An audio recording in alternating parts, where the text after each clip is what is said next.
Hello students, we are in a 60-day journey of RapidX English speaking course. 2 पढ़ाव हमने already finish कर लिए हैं. Isn't that amazing? आज से हम तीसरा पढ़ाव जो कि थोड़ा सा डिफिकल्ट होने वाला है. So I recommend all of you to practice from day 1 to day 20 ताकि हमने जो कुछ भी अब तक किया है वो आप अच्छे से अपने टिप्स पर कर लें ताकि आपको डे 21 से आगे का सफर आसान लगे और आप सचमुच में इंग्लिश सीख सकें. और जब रियली हम कुछ चाहते हैं तो उसके लिए हमें थोड़ी सी मेहनत करनी पड़ती है, right? So I hope you will do the same. If you have not subscribed to My English with Hira, please do it. Notification bell को आप all पर कर लीजिए क्योंकि मैं वीडियो अपलोड करूंगी डेली. आपको तुरंत वीडियो मिल जाएगी और आप प्रैक्टिस इमीडिएटली कर लेंगे. आज से डे 29 तक हम डेली कोई ना कोई न्यू ग्रामर टॉपिक और उस ग्रामर टॉपिक को हम इंग्लिश स्पीकिंग में कैसे इस्तेमाल करते हैं और कहाँ पर हम गलतियाँ करते हैं वो सब हम करने वाले हैं ताकि जो गलतियां हम करते हैं वो हम ना करें. I hope you are with me. आप मेरे साथ हैं और मेरे साथ सीख रहे हैं RapidX English speaking course. Let's get started with day 21.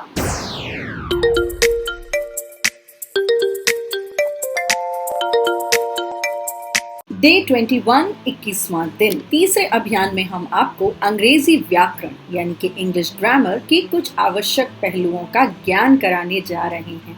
So fasten your seat belts my dears. यदि आप इन्हें जान लेंगे तो आपको मोटे रूप से अंग्रेजी समझ में आ जाएगी. 21वें से 30वें दिन तक के इस सेट में इन विषयों पर ध्यान दिया गया है और उसमें कौन कौन से टॉपिक्स हम करने वाले हैं वो हैं pronounce, prepositions, correlatives, active and passive voices, temporals, countable nouns, emphasis and some notable uses. अंत में प्रचलित idioms भी दिए गए हैं. प्रत्येक दिन के अंत में इन विषयों से संबंधित टिप्पणियां यानी कि कमेंट्स भी दिए गए हैं जो विषय को समझने में बड़ी सहायक होंगी. आप एक एक दिन में एक एक करके अभ्यास कीजिए, फिर देखिए कि आप कहां से कहां पहुंच गए. I am thankful to the author of this book RapidX English speaking course and Pustak Mahal for publishing this wonderful book. Day 21 pronouns यानी सर्वनाम.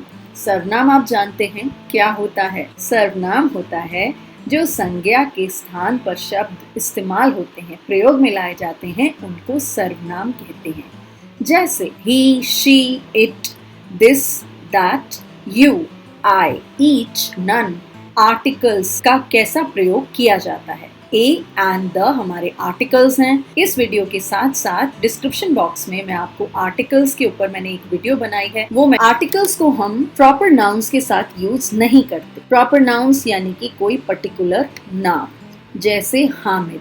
हामिद किसी का नाम है. यह हामिद है, दिस इज हामिद. वह अंजू है, दैट इज अंजू. यह उसकी पुस्तक है, दिस इज हिज बुक. वह उसकी डायरी है, दैट इज हर डायरी. वह एक लड़का है, ही इज अ बॉय. वह लड़की है, शी इज अ गर्ल. तुम एक छात्र हो, यू आर अ स्टूडेंट. मैं एक क्लर्क हूँ, आई एम अ क्लर्क. यह एक कलम है, दिस इज अ पेन. यह एक सेब है, दिस इज एन एप्पल. वह एक संतरा है, दैट्स एन ऑरेंज. मैं एक भारतीय हूँ, आई एम एन इंडियन. यही कैमरा मैं चाहता हूँ, this is the camera I need. The कहाँ लगाया? जब मैं किसी डेफिनेट बात को कहना चाहती हूँ, this is the camera I need. मैं बोलूँगी दिस इज अ बॉटल. ये एक बॉटल है, बट अगर मुझे इसी बॉटल से पानी पीना है तो मैं बोलूँगी this is the bottle from which I want to drink water. Similarly this is the camera I need. यही कैमरा मैं चाहता हूँ. वही पेन मैंने भी खरीदा है, I have bought the same pen. यह पेंसिल है और यह मेरी है, this is a pencil and it's mine. वह मेरी बकरी है, दैट इज माई गोट. अब माइन जो है वो है पोजेसिव प्रोनाउन. यह मेरी है. अगर मैं बोलूँगी यह मेरी पुस्तक है, दिस इज माई बुक, तो my जो हो जाएगा वो possessive adjective हो जाएगा। my, our, your, his, her के बाद कोई noun आता है तो वो बनता है possessive adjective। लेकिन अगर किसी ऐसे possessive word के बाद कोई noun नहीं आता है, जैसे it is mine, this is yours, this is ours, it is hers, it is his, ये सारे possessive pronouns हैं। So this is a pencil and it's mine, ये मेरी है। अगर मैं बोलूँगी this is my pencil तो वो possessive adjective हो जाएगा और यहाँ पर है possessive pronoun। Please make a note of that. जैसे ये है दैट इज माई गोट, वह मेरी बकरी है, तो यहाँ पर माई जो है ये एक एडजेक्टिव है, पोजेसिव एडजेक्टिव, और ये पोजेसिव प्रोनाउन है। I hope it is clear to you. Okay, यह मेरी पुस्तकें हैं, वे तुम्हारी पुस्तकें हैं। These are my books, those are your books. लेकिन अगर मैं इसको पोजेसिव प्रोनाउन बना दूंगी तो मैं बोलूंगी these books are mine, those books are yours. देखो सेम एग्जाम्पल आ गया, यह पुस्तकें मेरी हैं, वे पुस्तकें तुम्हारी हैं। These books are mine, those books are yours. अब आपको क्लियर हो गया मीनिंग? ग्रेट। ये तुम्हारी कॉपियां हैं, वे मेज पर हैं। These are your notebooks, they are on the table. तो यहाँ पर दे किसको बता रहा है? नोटबुक्स के लिए दे को प्रयोग में लिया गया है। वे मेरे कंचे हैं, वे कई रंग के हैं। Those are my marbles, they are of different colors. So marbles के लिए प्रोनाउन यूज किया गया है they। भारत हमारा देश है, हम उसके वासी हैं। India is our country, we are her inhabitants। हर का मतलब किसके लिए यूज किया गया है? इंडिया के लिए, क्योंकि हम भारत को भारत माता बोलते हैं, इसलिए हम भारत को एक स्त्रीलिंग यानी कि फेमिनिन हमने भारत को बोला है। श्री शर्मा तुम्हारे टीचर हैं, mister Sharma is your teacher. Meeta और नीता बहनें हैं, उनकी माँ टीचर है। मैंने आपको लास्ट किसी क्लास में बताया था देर और देयर का मतलब, तो देयर का मतलब होता है उनका या उनकी। तो यहाँ पर इसका एग्जाम्पल क्लियर हो रहा है और ज़्यादा। मीता और नीता सिस्टर्स हैं यानी कि बहनें हैं। Meeta and Neeta are sisters. Their mother is a teacher, मतलब ये देयर जो है मीता और नीता की दोनों के लिए यूज किया गया है, प्लूरल उनका। ओके, इन लड़कों में से हर एक खेल खेलता है। Each of these boys plays games. अब आप मुझसे पूछेंगे कि जब सब्जेक्ट प्लूरल होता है तो वर्ब तो सिंगुलर होता है, तो यहाँ पर each of these boys play क्यों नहीं आ रहा, प्लेज क्यों आ रहा है? तो क्योंकि ईच जो है, ईच मतलब हर एक लड़का खेलता है, तो हर एक के साथ हर एक क्या हो गया? एक हो गया, तो एक के साथ हमने प्लेज लगा दिया, इसीलिए प्ले नहीं आएगा, प्लेज ही आएगा।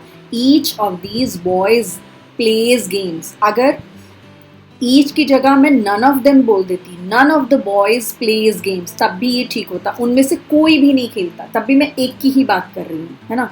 अब जैसे ये वाला एग्जाम्पल है, वहां हम में से कोई नहीं गया, none of us went there. Next देखते हैं, हमने छुट्टियों के दौरान आनंद मनाया, we enjoyed ourselves during the holidays. अब वी के साथ हम क्या लगाएंगे? आवरसेल्व्स।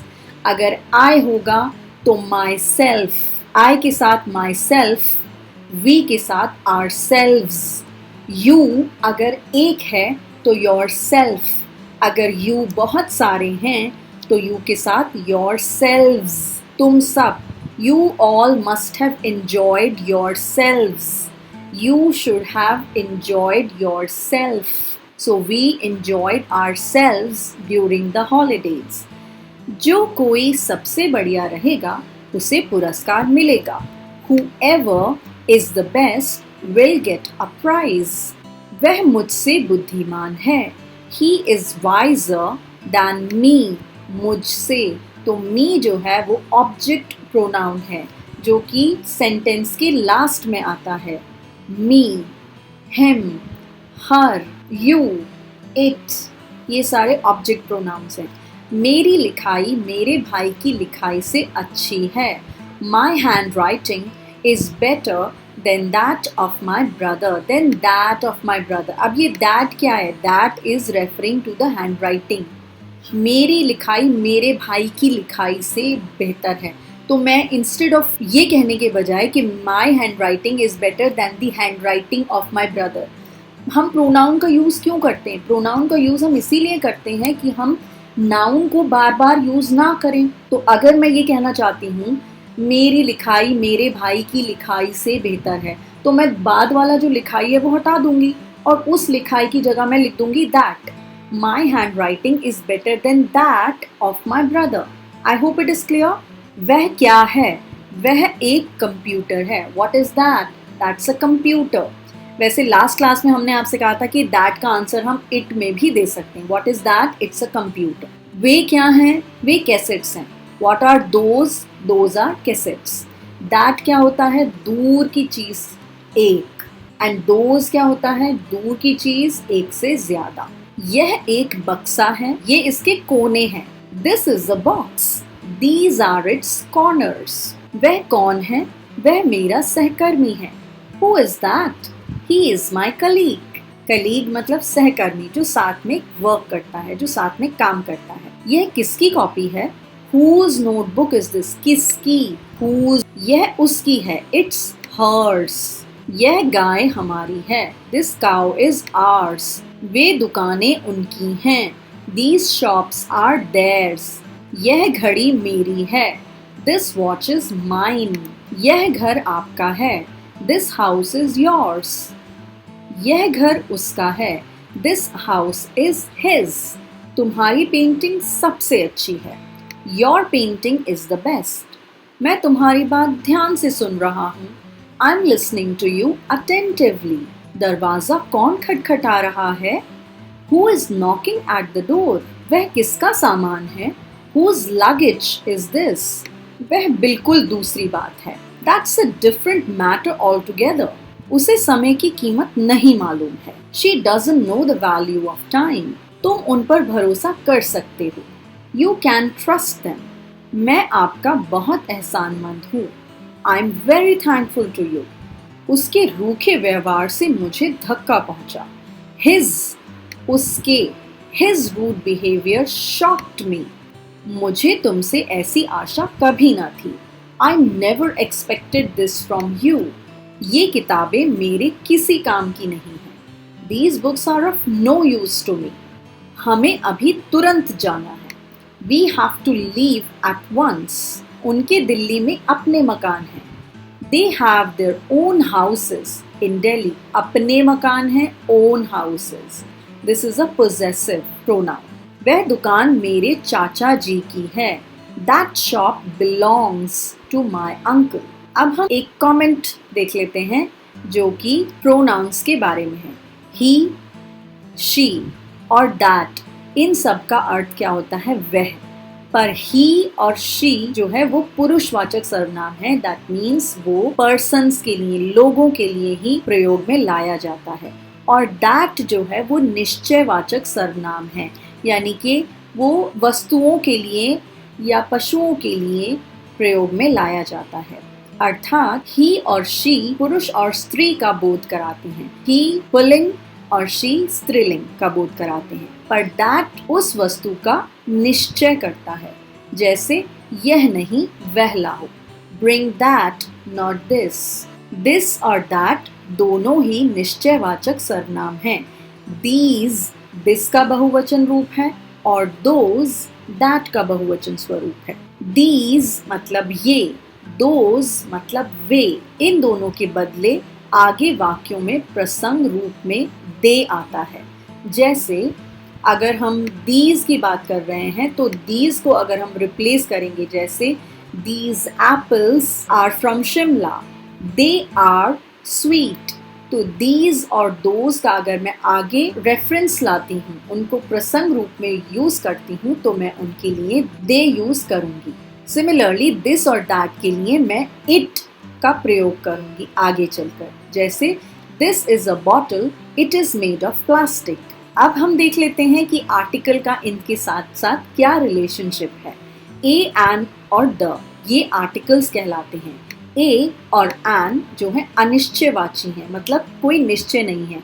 अगर मैं बोलती हूँ दिस इज अ बॉक्स तो ये एक बॉक्स है, लेकिन अगर मैं बोलती हूँ this is the box I bought from Laxmi Nagar, so ये वही बॉक्स है, तो मैं निश्चयवाची बात कर रही हूँ। ठीक है, सो ए एन जो है अनिश्चयवाची हैं और द जो है वो निश्चयवाची है। सामान्यतः जिन संज्ञा शब्दों की गिनती हो सकती है यानी कि वो काउंटेबल हैं, उनके आगे हम ए और एन लगाते हैं, जैसे a book, a cat, an animal, an egg आदि। जिन काउंटेबल शब्दों का पहला वर्ण ए ई आई ओ यू में से कोई हो, वावल स्वर की ध्वनि से शुरू हो, vowel sound, I would never call it vowel से शुरू हो, आई वुड ऑलवेज कॉल अगर वावल साउंड होगा तब मैं एन लगाऊंगी, और अगर कॉन्सोनेंट साउंड होगा, वर्ण व्यंजन होगा, तो मैं अ लगाऊंगी, a man, a cat, a book etcetera. The जो होता है वो निश्चयवाची आर्टिकल किसी व्यक्ति या वस्तु विशेष को इंगित करने के लिए यानी कि बताने के लिए प्रयोग में आता है, जैसे this is the book I need, मुझे इसी पुस्तक की आवश्यकता है, या यह वही पुस्तक है जिसकी मुझे आवश्यकता है। दिस, दैट, दीज, दोज, मैं इनको कुछ डायरेक्शन से बता रही हूँ कि ये पास है ये दूर है, इसलिए मैं इनको डेमोन्स्ट्रेटिव, जो मैं डेमोन्स्ट्रेट शो करके जो मैं बता रही हूँ, उनको डेमोन्स्ट्रेटिव एडजेक्टिव्स भी कहते हैं। और कब इनको एडजेक्टिव्स कहते हैं? जब इनका नाउन के साथ यूज होता है, जैसे दिस बुक इज माइन। मैंने यहाँ पर दो सेंटेंसेस लिखे हैं, एक तो लिखा है दिस इज माई बुक और दिस बुक इज ओल्ड। जब दिस के बाद कोई नाउन नहीं आ रहा तो ये एज अ प्रोनाउन यानी कि एज अ सर्वनाम यूज किया जाएगा, लेकिन जब दिस के बाद एक नाउन आ गया यानी कि दिस बुक आ गया, तो ये जो दिस है ये एक एडजेक्टिव बन जाता है। जैसे मैंने आपको पोजेसिव एडजेक्टिव और पोजेसिव प्रोनाउन बताया, उसी तरह से डेमोन्स्ट्रेटिव एडजेक्टिव और डेमोन्स्ट्रेटिव प्रोनाउन का भी यूज होता है। This is my book, this book is old. Fine, इसमें भी देखिए माई जो है वो एक पोजेसिव एडजेक्टिव है, और अगर मैं यहाँ पर ओल्ड की जगह लिख देती माइन, तो ये माइन जो है ये पोजेसिव प्रोनाउन बन जाता। थोड़ा सा इसे समझने की कोशिश कीजिए, अगर नहीं समझ में आता तो मुझे बताइए कमेंट्स में, ताकि मैं इसके ऊपर एक डेडिकेटेड वीडियो और बना दूं आपके लिए, ताकि आपको अच्छे से समझ में आए। स्पीकिंग के पर्पज से आज की क्लास अगर आप रिपीट करके सुने तो आपके लिए बहुत अच्छा रहेगा, नेक्स्ट क्लास को समझने के लिए बहुत आसानी रहेगी। आज के लिए इतना ही, कल फिर मिलते हैं डे 22 के साथ। Till then take care and God bless, bye.